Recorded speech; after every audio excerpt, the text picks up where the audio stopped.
You're listening to a 3CR podcast created in the studios of independent community radio station 3CR in Melbourne, Australia. For more information, go to allthews.3cr.org.au. Slavery is back. Welcome to a place where private business profit from a captive labour force, yet pennies are spent on medical services to a population in which the Indigenous, the poor and the mentally ill are overrepresented. Where isolation, humiliation and degradation are facts of life. Welcome to prison.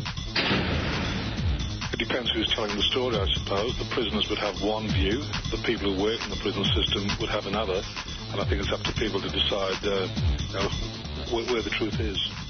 Give government propaganda and the media spin doctors the flick, and check out Doin' Time for news, views and tunes on prison issues from Guantanamo Bay to Christmas Island to prisons and detention centres everywhere.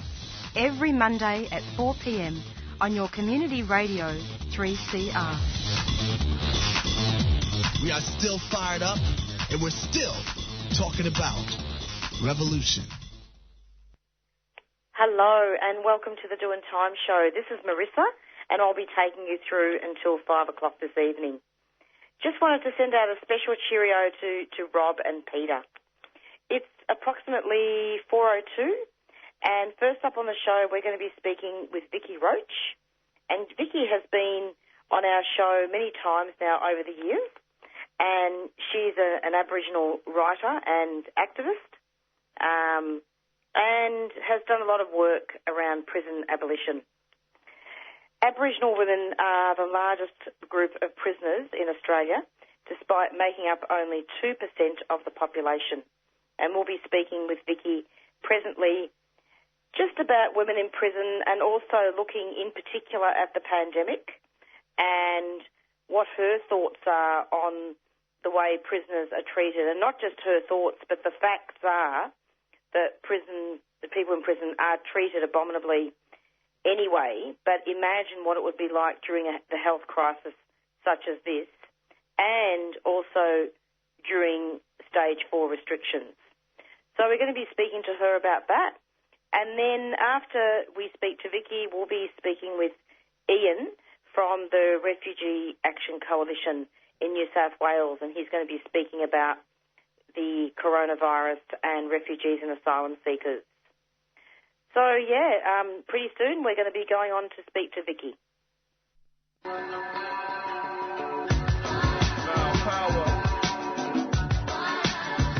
People out there in the radio world, show some love to 3CR. And if you're listening and enjoying the programs here, man, great radio station. It is how it was built by community and the community ownership, and that's a powerful thing to have within community. So show some love, show some support, and please subscribe. From the north to the south to the east to the west, let the bullet take you home. Island style represent, put your soul to the flow. Love your set, represent, raise your pride to the sky. Love it like it's the best. My power, bring it back home. Love. And you're back with the Doin' Time show. Welcome to the show, Vickie. Hi, Marisa. Yes. It's so great to have you back. I haven't spoken to you for so long now, and we are speaking in very unusual circumstances. Yeah, it has been long, hasn't it, Vickie? It has. Now, you haven't been on our show for a while, and in case new listeners have tuned in, I'm just wondering if you could just say what land you're from. Well, I'm a Yuin woman, and I'm actually living on Yuin country now. Beautiful. And just as an introduction for Vickie, the first time I ever interviewed her was when I think, Vickie, you'd just got out of prison, and you were talking about your lived experience and you were helping people, prisoners, to vote, and there was a campaign about that, wasn't there? Yes, there was, and a successful High Court action. Absolutely. And in fact, Vickie's contact with the criminal justice system in Australia began when she was 2, and just wanted to alert listeners that she is part of the stolen generation, isn't it, Vickie? Yes. There was a terrible criminal at the age of 2. Oh, a terrible criminal that, you removed in an era when Aboriginal children were taken from their families in order to be raised by white people in foster homes and institutions. Yes, well, it was still the age of assimilation back then, and they were still trying to breed us out. Well, that's exactly right. Because it's interesting, and I just wanted to, if it's okay, Vickie, I just wanted to also say to listeners that under the law at the time, although I think it's still happening now in some ways, any child removed from their family first had to be charged with an offence. Yes, that seems to be the device that was used to remove most kids. Being charged with being neglected, for example. Look, why does the child get charged for that, even if it was the case? It was a device to facilitate or more easily facilitate the removal of kids. But the worst thing about that was it might have been a convenient avenue at the time for removal, but what it did was funnel us into the criminal justice system from a very early age, because that initial charge was registered as a criminal charge. When you eventually did come into contact with the police, which was pretty much a given for kids who were removed, you already had a criminal record. So you were never treated as a first-time offender. You were always treated as an habitual criminal from a very early age. And even though it's no longer law now, there are still lots of things happening in regards to over-incarceration. The rate of removal doesn't appear to have slackened at all, perhaps escalated. If we were to look at the figures, I'm sure we'd find it's probably escalated. It's still a pipeline to prison. And we know that, and we've known that for years. And yet we continue with these same policies that ensure that First Nations people, particularly women and children, are trapped in the system for virtually the entirety of their lifetime. Absolutely, and ironically, in 1991, a Royal Commission aiming to reduce the number of imprisoned Aboriginal people was conducted, and yet the population of Aboriginal women in prison has risen by 148%. It's exploded. Because of our high visibility, because of racist policing,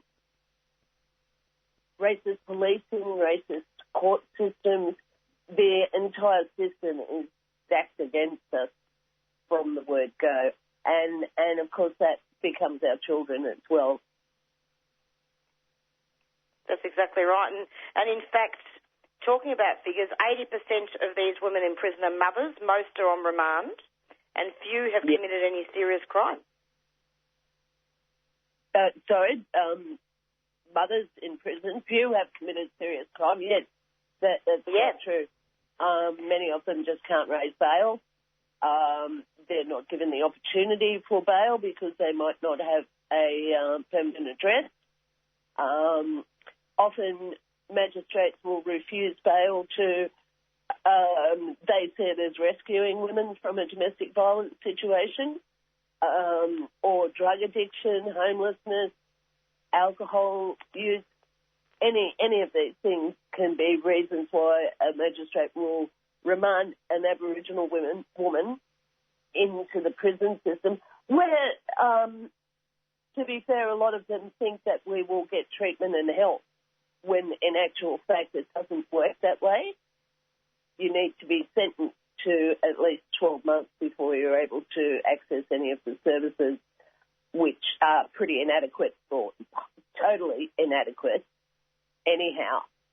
But you can't access them at all unless you're sentenced and you have a relatively long sentence. Yeah, that's really a gross disadvantage and a national disgrace. It is. There was somebody looked at the stats once, and there was 32 Aboriginal women on remand in the Dame Phyllis Ross Centre in Melbourne at one time. Only 4 of them received a custodial sentence at the end of their remand. Yes, see? Only 4 of them out of 32 women. Now, so why were they on remand? Exactly. In the first place. Yeah.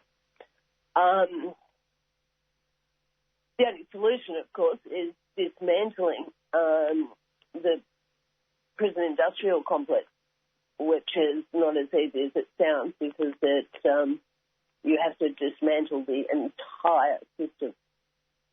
And it's not, you don't just tear it down, you build something in its place, something that's better, something that is people-focused, that is all about healing and about communities and families and connectedness.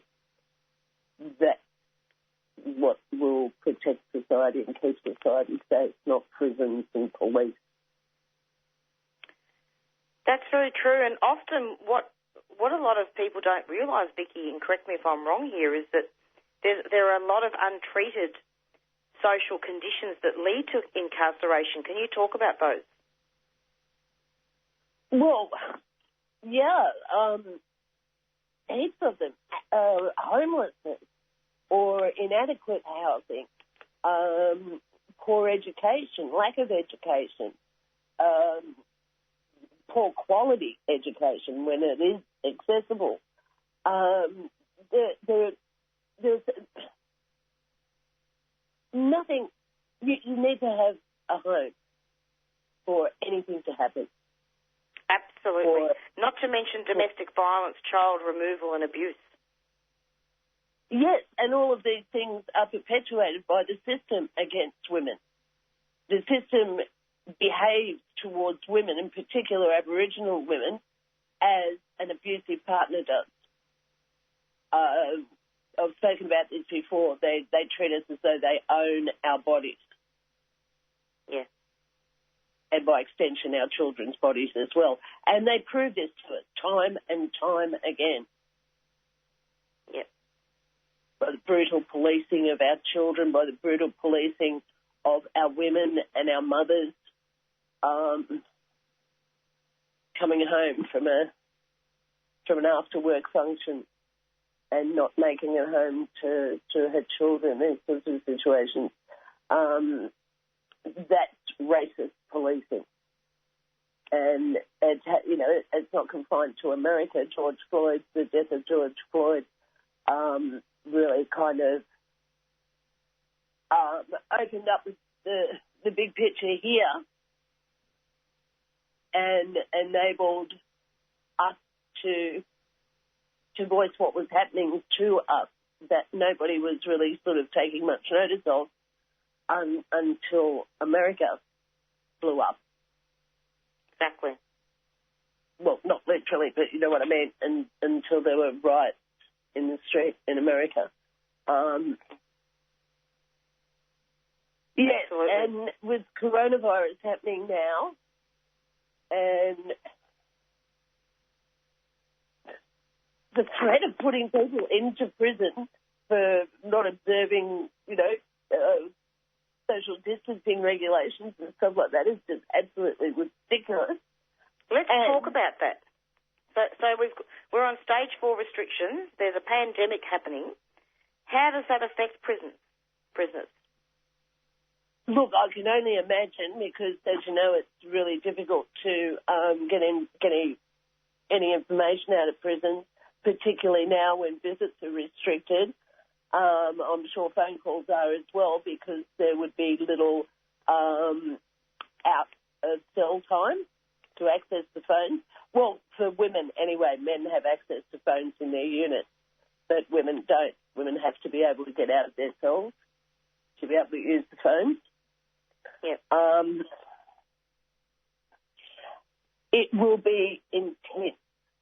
Like, I've never lived through a pandemic in a prison situation, but I've been through several other situations in a jail when there've been extended lockdowns with prisoners kept in their prisons, with women kept in their cells, and men in other prisons kept in their cells for really extended periods of time. Some of it was industrial action, and just other things that were kind of out of our control. It's hectic when that happens. The screws are more towy. And if you can imagine what it's like now, like the fear in the community, just in the general community, is high. Yes, screws are not known for being particularly intelligent, so their fear levels will probably be through the roof. They're conditioned to believe that we're filthy and diseased, so they would be treating us like that. And the lockdowns for anybody with sniffles, it's impossible. They can't isolate people effectively in a prison setting. It's not possible. It's not possible. It's not possible. They can isolate women in their cells and do all the shields and stuff, giving them food. But it's just not possible. There's people coming in and out all the time, like being released and also being sent to prison. Personally, I don't think that anybody, any court cases happening now should be suspended and everyone released on bail. Actually, I think everyone should just be let out of prison altogether right now. And we've just had the instance trying to raise the age where we incarcerate children to more than 10, and they put it off to after the election. They could not even decide that, 10 is really too young to incarcerate children and restrain them and put speed wards on them and handcuff them and isolate them in cells, particularly in the middle of a pandemic. Absolutely. That was shocking to me. I kind of thought that wouldn't happen, that they'd raise the age right there and then. But no, we'll have to wait. It's really shocking. I was actually talking to Tiffany in Victoria from Youth Law about this last week. And we also had Dr. Hannah McGlade talking about it as well. Oh, yeah. Yep. And she spoke quite a lot about this topic. So it's not easy. And now you were speaking just before, Vickie. Sorry, I cut you off there. When you were talking about social distancing and putting people in prison, what did you mean by that? Oh, just that people can be sent to prison for breaching regulations or guidelines at this particular time. And I just find that outrageous. Why would you put somebody in prison? Well, conditions in prison are not exactly conducive to getting rid of coronavirus. It can actually spread at quite an alarming rate when there's congestion and overcrowding.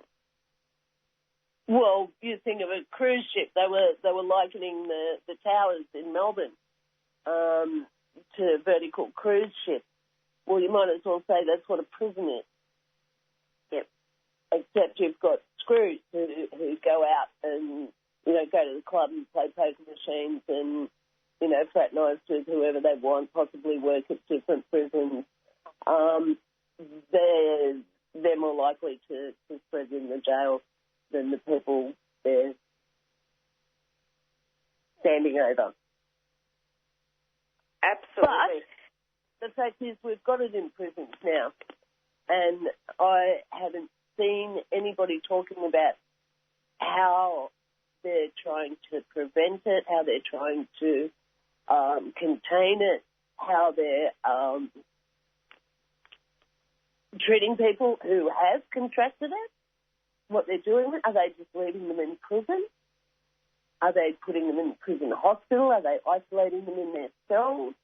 What are they doing with them? There's just so little transparency about what happens in prison, and, they just kind of repeat, rinse and repeat, order and security, good order and security of the prison, we can't tell you anything. But we need to know what is happening to those people. I can remember having a really bad chest infection in there once. I thought I was going to die. I couldn't breathe. Medical wouldn't do anything. They were just treating me like I was being annoying. And all the girls in my unit sat up with me the whole night, brought all the mattresses out into the common room and sat up with me all night because it was pretty terrifying. Now, I could imagine somebody with coronavirus in a prison now going through that same fear, but be locked in a cell alone, not being able to breathe, and with screws telling them they were being annoying or not doing anything to help them or look after their needs because they're actually scared of the person with coronavirus. It's actually true because, it's interesting how you're all uniting and the women stayed up with you all night and the guards did nothing. No, the women were hitting the buzzer, She needs help, get medical. No. Can you imagine how do we know what's going on in there? Basically, there's been absolutely no media coverage about a healthcare plan in prison. No. And if I know anything about jails, it'll be ad hoc, it'll be top down, it'll take little note or little care in what actually happens to the women or to the men, for that matter. It's actually really scary. I know for a fact that if I was ever in prison, I would definitely contract asthma because even though I don't have it now, I actually have to have a diet of lots of vegetables, lots of spices for preventative work with my lungs. Yep, and I imagine that people in prison would not be able to have access to good food and even to be able to actually prevent coronavirus. I imagine a lot of women in prison, indeed, people in prison would have compromised immune systems. Oh, for sure, absolutely. But look, that's what happens. Like, at one time, there was 70% of women in prison, and I think this is nationwide, had hepatitis C. Now, a common thing for prison hospitals or prison medical services to prescribe for somebody with sleeping difficulties, which every single woman in prison has, particularly when they first come in. Prisons aren't very quiet places, so it is really difficult to sleep. And they give people valerian, which is actually toxic to a compromised liver. Oh, yes. Yeah, but they either don't know or don't care. Well, valerian. Those valerian tablets don't do anything. No, I don't think they do either. They should be giving, if they're going to be giving people in prison or anyone to sleep, they should be giving them skull cap, which is actually a nervine, and skull cap can actually help you sleep, and I don't think that compromises the liver. The only other thing they could get is if you really went hard and desperately for something to put you to sleep, or something really terrible had happened, they'd give you a stool knocks. What's that? Stool knocks. is called. There's drug in America where it's actually the same drug. Just we've got a different name for it in Australia. But people were driving and doing things in their sleep and not knowing anything about it. Oh, wow. You know, getting up and cooking a baked dinner in the middle of the night and you know, not remembering a thing about it. Goodness gracious me. We'd have to talk about that. That's very interesting. So, Vickie, I'm going to be interviewing... Sorry? I was just going to say, it's probably one of the worst things you could prescribe somebody in jail. I know, yeah, absolutely. I don't think you'd be able to get a baked dinner in jail either. So, I'm going to be interviewing Ian from the Refugee Action Coalition in New South Wales pretty soon, but just wanted to make a final comment here that, you know, there's been a lockdown. Well, there were some lockdowns in the prisons recently, weren't there, because a guard tested positive for coronavirus. Don't you think it's interesting that there's been absolutely no follow-up with the media about what happened? Has there been a spread within the prison? Have the lockdowns stopped? There's no follow-up. No, and there probably won't be unless somebody pushes it, and that's going to be hard with the state of journalism in this country at the moment. But there is no transparency in that system, and it is very secretive, and they just won't tell you anything. They just won't tell you. You have to go through FOI to get any kind of information, and even then it will be heavily redacted if they choose to release it at all. So, I'll be very surprised if we do get any further reporting from the jails. They'll just shut that all down. Let's hope not, but 3CR is not one of those radio stations that's going to do that. We are going to stay on that. Will send in their security firms that botched the Victorian hotel quarantine to manage the prison when the prison officers all go on strike because of coronavirus fears. It's all connected. Which company is that? Which company is that? Well, it all goes back to Serco. Serco. Yeah. They're called something else, but it all goes back to Serco. It's all connected. Wasn't Serco they got Mr. Ward in the van? Yep. And got another 10-year contract after that. Exactly. All right, Vickie. Well, look, it's been wonderful chatting with you, and we'll hope to have you back soon. Yes, let's hope so. Not leave it so long this next time. No, definitely not. You're welcome anytime, sis. Thank you. Have a good one. You too. Bye-bye. Take care. Bye-bye. COVID-19 is a sickness that can spread from person to person. It can be dangerous, especially for our elders or people who are already unwell. We can all help stop the spread in our communities. Cover a cough with the inside of your elbow instead of your hand. Wash your hands with soap for at least 20 seconds after you cough or sneeze. Go to the toilet and before you make any food. Keep away from people who are sick, coughing or sneezing. Avoid going to places where there are lots of people. At this time, it is best to stay at home and away from other people as much as we can. If you're feeling unwell, have a fever, cough or sore throat, or worried about someone else, phone your doctor, clinic or medical service right away for advice.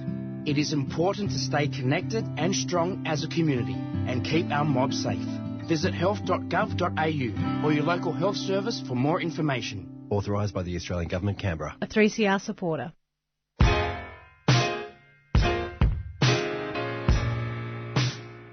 So, here you are, too foreign for home, too foreign for here, never enough for both. Ijuoma Umebinyo, Diaspora Blues. What makes you smile and adds a spring to your step? What does it mean to belong? And how do we build a home away from home? Diaspora Blues is a show that contemplates what is and what could be. Join Busto and Bigwa every Monday at 2:30 on 3CR Community Radio. Produced by Jan.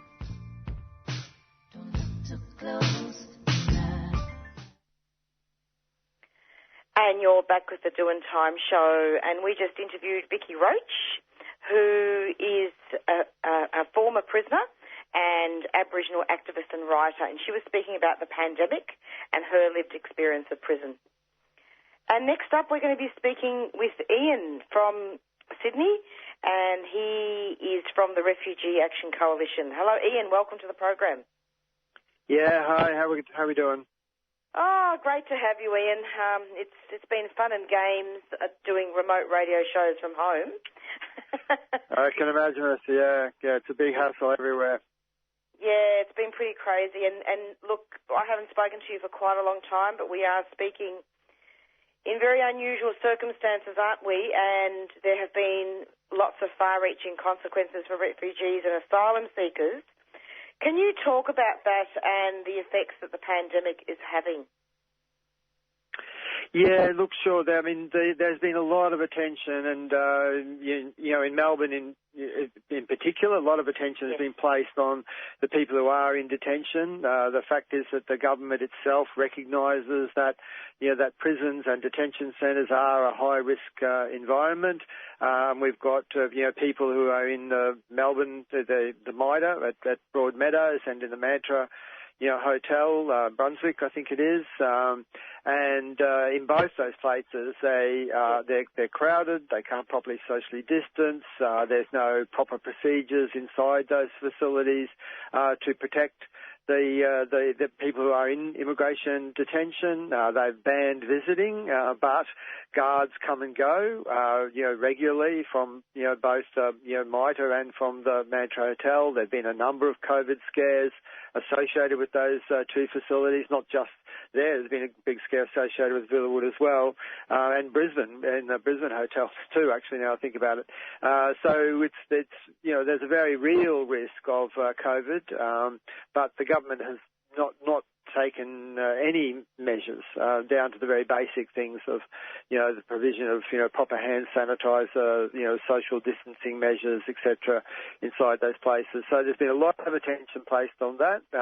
We've seen people arrested and charged with, inciting protests outside the Mantra Hotel. Chris from the Refugee Action Collective in Melbourne is facing those charges at the moment. Other protesters have been, fined under the health regulations. So they're very much outside, willing to police people about health regulations, but they're doing nothing about the situation inside the detention centres where people, it's not just a health risk. I mean, there's a health risk by detention itself. I mean, not just the COVID risk. I mean, there's a health risk with the, detention itself. The people who are in Mantra and MITRE, with about 250 of them in Melbourne, are people who were transferred from Manus and Nauru for medical attention in Australia, and all they've got is, further detention, some of them for well over, 12 months now. Absolutely, and we've done quite a lot of extensive coverage, not only with Chris Breen and the right to protest, but also we've spoken with Moz as well from the Mantra, and quite a few other activists from the Refugee Action Collective, just in regards to the very concerning situation inside and the lack of transparency. Yeah, well, look, it's not just that there's a lack of transparency. There's quite a deliberate attempt to make sure, that to keep it opaque and to, stop any, prying eyes. I mean, there's an associated inquiry at the moment going into the government introducing legislation again, after another 12 months of trying to get legislation that would mean they could take mobile phones off the people who are inside immigration detention centres. So that would remove, even that small skerrick of, it's not accountability in any formal sense, but the fact is that it's sometimes been the only way that information has come out inside the detention centres, and through the phones and cameras that people have on their phones that have only been allowed because of, court action and protest action. Now the government's trying to take that away, again, to try and ensure that not even that, little bit of information is able to get out. So, the government is trying to put an iron curtain, around those, around the detention centres, even though, like we know, that the conditions inside are very bad, as Moz and others would have, been able to tell you about. And what's the situation in New South Wales at the moment? Are you all stage 3? No, it's not quite stage 3 in Sydney, but the government has taken a very, very hard line on protests, and so we saw extreme action taken by the police to prevent the David Dungay protest. He was a Aboriginal man who was killed by prison guards in Long Bay. And there was going to be a protest to deliver the petition. Got about 100,000 signatures on a petition. The police took extreme action, not just court action, but they mobilised hundreds of police, to prevent that protest taking place. Similarly, the Refugee Action Coalition has held protests in Sydney. We've had people fined, harassed. In early July, the police actually chased a protest of 50 or 60 people through the streets of Sydney from the town hall through back to the immigration department. The last time we've tried to organise protests, we had 3 different protests of 20 people who are socially distanced to try and get around the health regulations restrictions. At the moment, we've been taken to court, again, to try and prevent refugee protests taking place. So we're facing a government a bit like Queensland at the moment, where we've again seen, a Queensland Labor government take extreme court action and police action against kangaroo protests, Kangaroo Point protests outside the hotel over the last weekend. So we're continuing, though. We're trying to continue a presence on the streets and keep raising the issues about, detention, because in Sydney, we haven't got the hotels that you've got in, Melbourne and Brisbane, but you've certainly got people who are still in detention for a long period of time. There 33 Serco officers, at least 33, were actually identified being associated with a COVID hotspot in Western Sydney. Now we were told all those guards ultimately self-isolated and were tested negative. But if you wanted to see, a very, very major risk, that was one. It's really interesting. I was just talking about Serco with my previous interviewee, Vickie Roach, who's an Aboriginal activist living in Sydney, actually, and she made the comment that Serco was actually responsible for the breaches in quarantine in Melbourne. In Melbourne, were they? I understood it may have been a subcontracted. Like Serco had the contract, but subcontracted it to some other, outfit. Yeah. Look, Yes. Look, the Serco has got its sticky fingers in all kinds of detention arrangements. Prisons, prisoner transport, detention centres, security guards. And I think, like, we couldn't get to the bottom of it in Sydney, but I think we actually had a very similar situation. I mean, there are 33 Serco guards at a Christmas party, a birthday party at the Crossroads, hotel, which a roadhouse, which was a particular hotspot in Western Sydney. Now, I do suspect that those 33 were not full-time Villawood employees, but worked for other places as well, and we were facing a situation that could have been very, very similar to what we saw with the quarantine hotels in Melbourne. What neither the Serco nor the government would reveal in New South Wales was whether that was the case, whether some of those people who identified as Serco employees were actually doing stints in other places outside, kind of nightclubs, other detention facilities, who knows, wherever they may have been, but that information wasn't revealed. But certainly inside the detention centre, people were very, very concerned and felt that some of the people who the government was saying were, negative, they were getting away with any indication that there were positive Serco guards by not associating them with Villawood, but associating them with, other facilities. So there's ways in which they can get around, revealing the full, information about the COVID risk inside the detention centres. And not only inside the detention centres, but everywhere.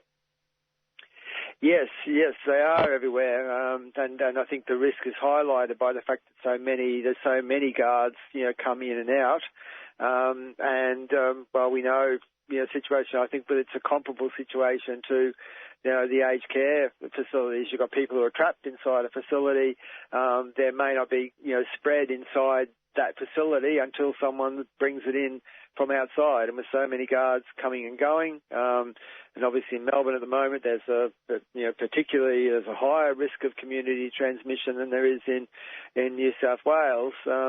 But nonetheless, it is a very real thing. And one of the things that we've actually started in conjunction with other refugee groups, including grandmums for refugees, is to say, look, there is only one safe way that there should, to respond to the COVID risk, and that is to release people. We've got places. We know we've got places that all the people who are in detention at the moment could be accommodated in the community, and certainly willing to provide those places, to find those places, which is what the government should be doing. They're talking about opening Christmas Island, which will mean there'll be another round of shuffling people, another lot of interaction between guards and people in detention, sometimes in very high risk situations. But the sensible thing and the only safe thing is to release them so they can be accommodated in the community. It's where they should be anyway, regardless of COVID risk. But the COVID risk simply,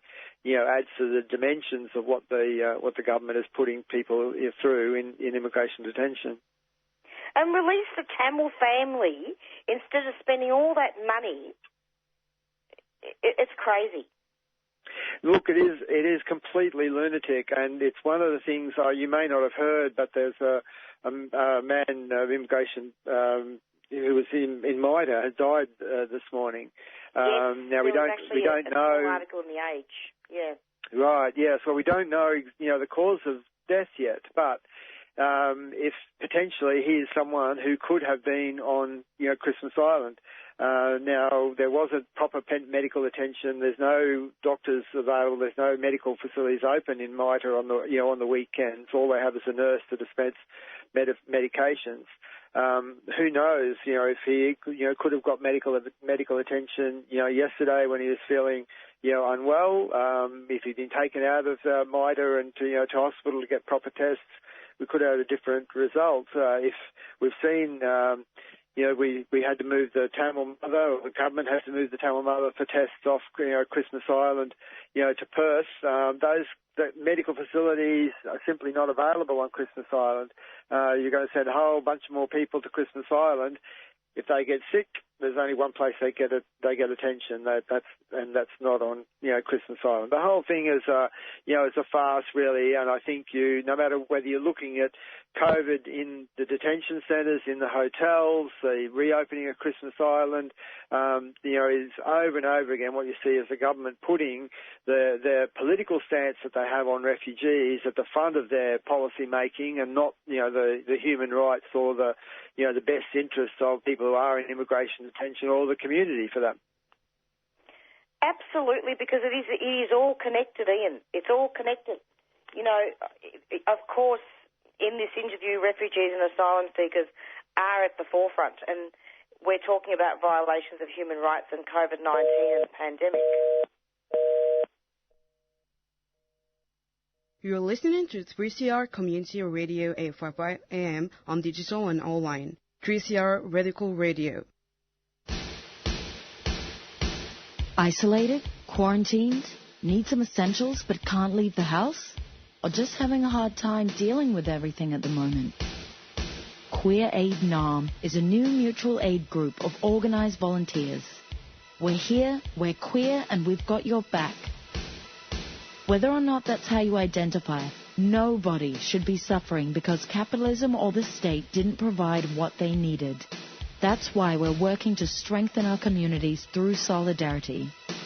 Put in a request for help and we'll match you with a volunteer in your area who can either pick up groceries or other essentials for you, help you run errands, cook meals for you, or check in with how you're going. If you or someone you know is having a hard time, or if you want to join the volunteer list, find us on queeraidmelbourne.org or search for us via Facebook, COVID-19 Queer Aid NARM Melbourne. So tell your family and your friends, and don't forget your neighbours. That's queeraidmelbourne.org, a 3CR supporter.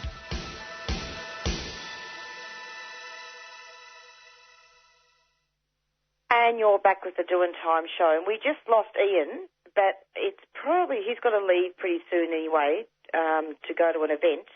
It's approximately 3:46. But we were just speaking about the pandemic, and just to wrap up that topic, the pandemic and refugees and asylum seekers, basically it was more about the fact that it's affected the community also in a big way as well. And I was saying that although refugees and asylum seekers were at the forefront of the interview, that it's basically affected everybody, and that there are lots of breaches that do need to be looked at, and more transparency. It's approximately 4:47, and I'm going to be hopefully reading out an article pretty soon in regards from Green Left Weekly, and this is in regards to an Aboriginal death in custody.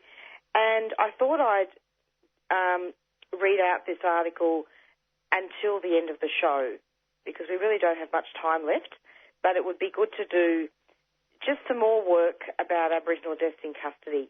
But before I do that, just to thank you also to our guests, Ian and Vickie. So basically I'll be reading this until the end of the show. It's from the Green Left Weekly, and it's entitled Justice for Fella, Wayne Morrison's Mother Speaks Out. And it's by Rachel Evans. July 7th, 2020. Latoya Rule and her brother, Wayne Fella Morrison. Carolyn Anderson, descending from Wiradjuri and who has resided on Karoona land, Adelaide, for most of her life, was waiting for her son, Wayne Fella Morrison, to appear at an Adelaide court on September 23rd, 2016. The 29-year-old had been arrested the previous weekend, and despite it being his first arrest, he was taken to South Australia's infamous Yatala Labor prison. However, just before the Wiradjuri, Kookagartha and Wurunga man's bail hearing, a court clerk handed the judge a note informing him that there had been an incident and Wayne would no longer be appearing.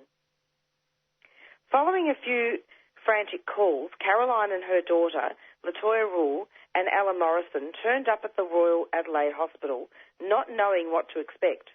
Carolyn was told that her son was not at the hospital, although Latoya had overheard a conversation suggesting that he was. Demanding answers about Wayne's whereabouts, security escorted the family to the car park. Caroline, Latoya and Ella were made to wait there for hours while assuming Wayne was inside. They were not told anything until the Deputy Corrections Minister fronted up. Now is the time for First Nations justice and systemic change. Stop the brutality, abolish prisons. The day Wayne was due to be granted bail, 12 prison guards wrestled Wayne to the floor of a prison corridor. Staff claimed that there had been an alteration in his cell, which had led to the incident. Caroline has always refused to watch the distressing footage of guards placing Wayne in handcuffs, ankle cuffs, and a spit hood. Wayne was moving before being shoved face down into the back of a prison van and driven in a prone position to the high security wing of Yatala Jail. At the end of the 3-minute drive, Wayne was pulled, unresponsive, from the van. No cameras recorded what had happened inside. One guard who had been in the front told an inquiry that code black had been muttered. No immediate attempt was made to resuscitate Wayne. It took 2.5 minutes before CPR was begun. At 3:50 a.m. on September 26th, the young First Nations man died in the custody of Correctional Services South Australia. Caroline and her family have suffered through an unfinished 2.5-month-long coronial inquest, a South Australian government inquiry and an ombudsman's inquiry. They have sat through a Supreme Court case and an appeal of that decision. In August, they will attend the resumption of the coronial inquest. This process has been so drawn out because the 7 guards who transported Wayne in the prison van have attempted to be excused from testifying on the grounds that they might incriminate themselves. Meanwhile, 19 prison guards attempted to have South Australian Deputy Coroner Jane Bashua removed from the case. Green Left's Rachel Evans and Sydney criminal lawyers Paul Gregordi spoke with Anderson about her family's struggle for the truth and justice. Your son Wayne Fella Morrison died in Royal Adelaide Hospital on September 26, 2016, 3 days after he was pulled unconscious from a prison transport van. Around 12 officers were involved in restraining him. What do you have to say about the way your son was treated? Caroline, they treated him humanely like he was a body with no personality. It was excessive force. I still don't know why they couldn't just handcuff him and walk him through the corridor to the next unit. It was just a 3-minute drive. Apparently, Wayne was taken from the police cells straight to Yatala prison because there were no available beds in the remand centre. He was put on remand but sent there after his first time being arrested. Yatala Labor Prison is the harshest prison in South Australia. It's where murderers and rapists are sent, hardcore criminals. It is not a place for someone who has never been arrested before. So the van was called and 5 officers put him in the back while he was wearing a spit hood. Yes, he was on his stomach face down with his ankles tied together and hands cuffed with his wrists behind his back. He was put in the prone position and the same officers got into the back of the van with him. While they were restraining him on the ground, a female officer said he was spitting and aimed for a spit hood. A male officer who was facing Wayne said it looked like he was just trying to clear his throat and blood and saliva was coming out of his mouth. The spit hood was put on and the officer that was facing Wayne could see that it wasn't put on correctly, but nothing was done about it. Spit hoods are banned right across the world. South Australia is the only state or territory that's still using them in this country. The reason they're banned is that they're known to cause death. The prone position has been shown to cause death, hasn't it? Caroline, exactly. They did everything wrong. The SA government is just about to release a new law stopping the use of spit hoods in youth prisons. My daughter Latoya and some others have been pushing for spit hoods to be banned in prisons. They put Wayne into the back of the van, face down on his stomach. And then the officers got in with him. There was 1 officer at both of his shoulders and 2 on either side at the back. When they opened the door at the other end, they realised he wasn't moving. They pulled him out. They put him down on the ground. Someone turned him over. Then they took the spit hood off, and that's when they saw he was blue. And they didn't try to resuscitate him? No. When they pulled him out of the van, they didn't start resuscitation straight away. But a young man who hadn't been on the job for long walked in and saw Wayne on the ground without even thinking this kid started CPR. But then one of the managers told him to stop and go to get a defibrillator. From the time they pulled him from the van to the time the ambulance came and they tried to get some response from him, it was more than 50 minutes. I know that because a nurse told me. The coronial inquest into Wayne's death began in late 2018. There have been 2.5 months of proceedings already, but the inquiry has since been postponed. Yes, 7 guards haven't taken the stand yet. They're the main 7. They include the 5 guards that were in the back of the van with Wayne, as well as the driver and a passenger.